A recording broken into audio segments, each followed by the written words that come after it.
Good morning. This is a continuation of our discussion about orthographic drawing. So today we're going to discuss the principles of projection. So in your notes there are 11 principles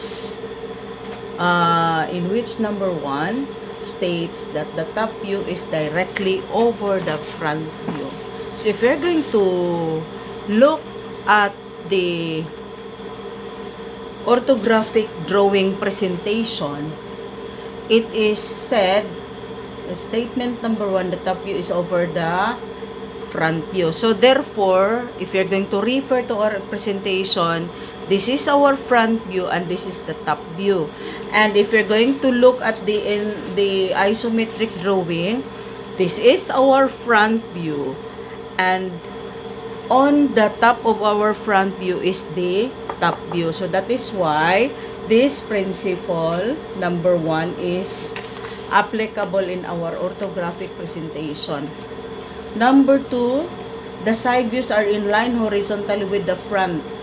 So basing on our presentation, this is our front view, this is the side view. So you have to see to it that the alignment of our horizontal line with regards to drawing the front view and the side view is very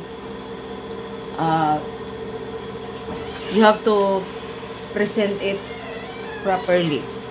Number 3, the depth or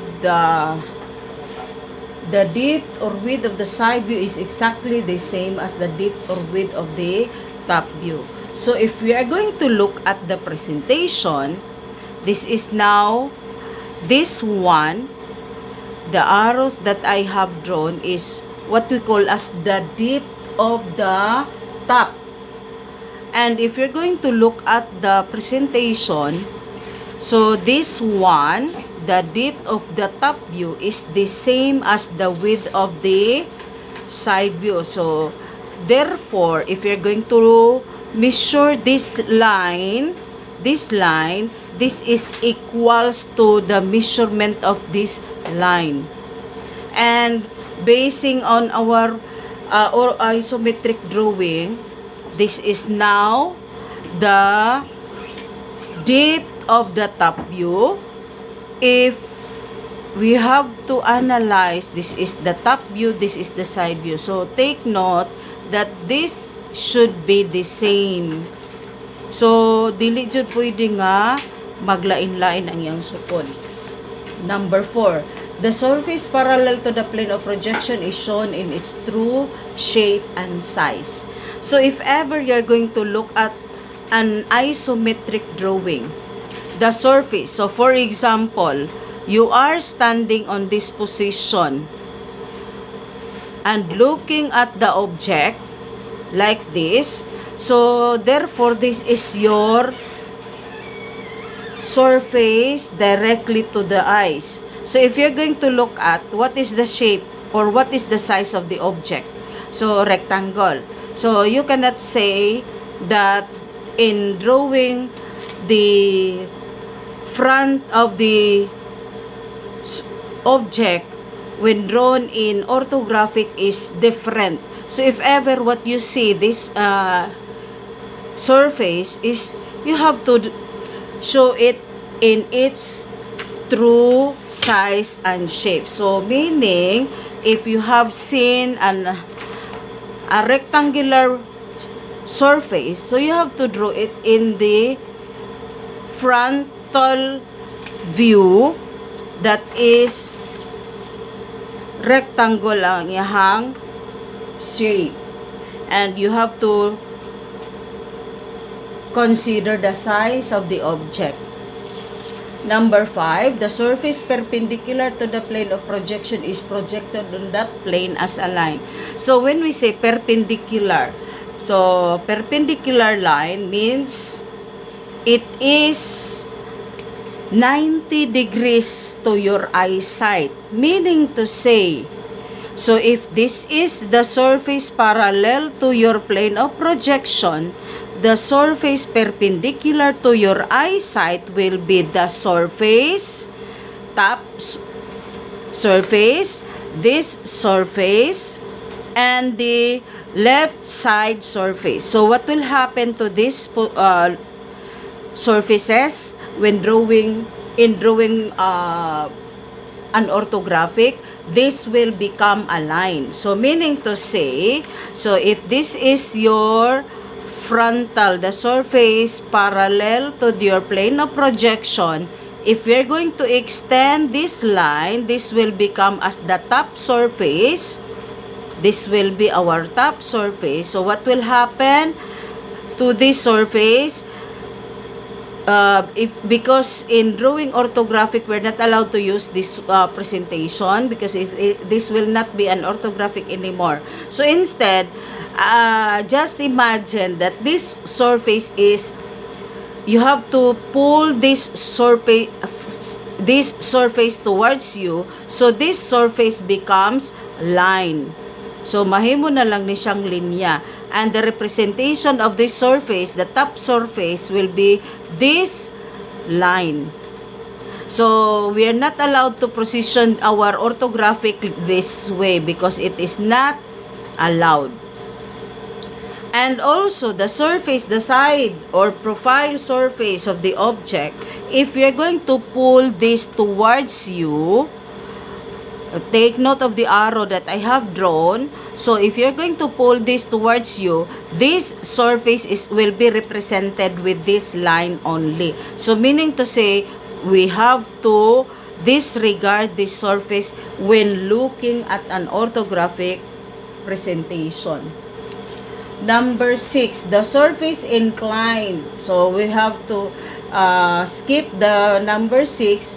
We go to number 7. The line parallel to the plane of projection is shown in its true length. Okay, maurag nibalik ang ato ang number 4. Number 8, the line perpendicular to the plane of projection. So meaning to say, going back to our drawing, this will be the line perpendicular to our line of projection because we are focusing our eyesight on this location. So meaning, if we are here, our line of eyesight is directly towards this area. So the surface or the line perpendicular, so meaning to say, this is the line that is perpendicular to our eyesight, another line perpendicular to our eyesight, and another line perpendicular to our eyesight. If you're going to pull this towards you, this will become a point.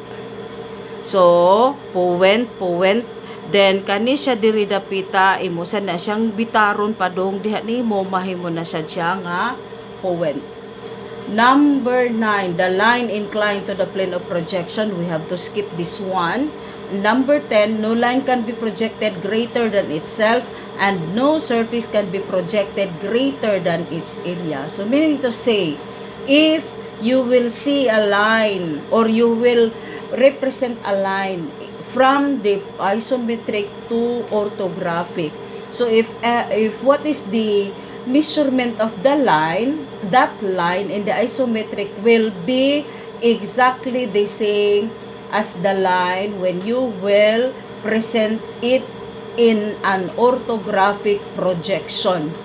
And also the surface. So if ever what's the area of that surface will be the same as the area in our orthographic projection. Now, going back to our number 6, the surface inclined to the plane of projection is shown as a foreshortened surface. So, meaning to say, foreshortened. Meaning, ning mubo. So, nganong mumubo man? So, supposing I have here, for example, our drawing table or an object having inclined line, for example. So this, if this is our isometric drawing, then we have to, so if this is our isometric drawing, we have here a surface that is inclined to our plane of projection, this surface. Now, so when you're going to locate or present this into an orthographic projection, so we have to draw the front view of an object. So this will become